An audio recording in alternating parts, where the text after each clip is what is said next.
Kur'an'ı, sünneti rehber edinen, imanı en büyük imkandır bilen, bir çiçekle bahardır müjdelenen İslam toplumu milli görüş.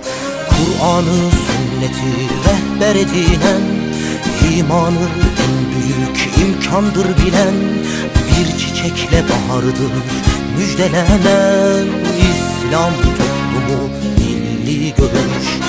İslam toplumu milli görüş. Hak, adalet ve tevhid yolumuz bizim, kardeşlik ve dostluk özümüz bizim. Mazlumla olmaktır farkımız bizim, İslam toplumu milli görüş.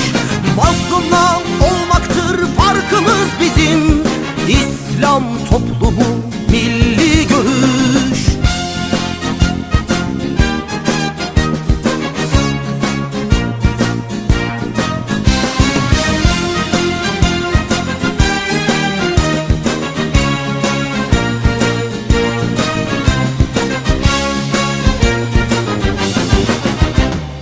Yolları ufukta yürür durmadan, aşılmaz engeli aşar yılmadan. Heyecan doludur koşar bıkmadan, İslam toplumu milli görüş. Yolları ufukta yürür durmadan, aşılmaz engeli aşar yılmadan. Heyecan doludur koşar bıkmadan, İslam toplumu milli görüş. İslam toplumu milli görüş. Hak, adalet ve huzur yolumuz bizim, kardeşlik ve dostluk sözümüz bizim.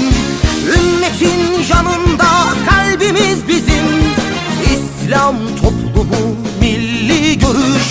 Ümmetin yanında kalbimiz bizim, İslam toplumu milli görüş.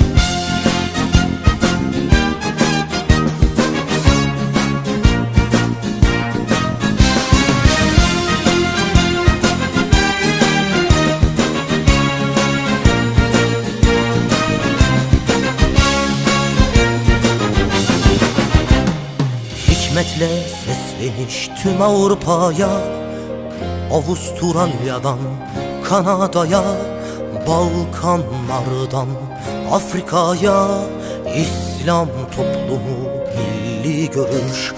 Hikmetle sesleniş tüm Avrupa'ya, Avustralya'dan Kanada'ya, Balkanlardan Afrika'ya, İslam toplumu milli görüş. İslam toplumu milli görüş.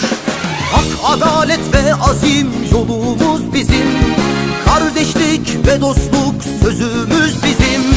Dünyaya marşımız selamdır bizim, İslam toplumu milli görüş. Dünyaya marşımız selamdır bizim, İslam toplumu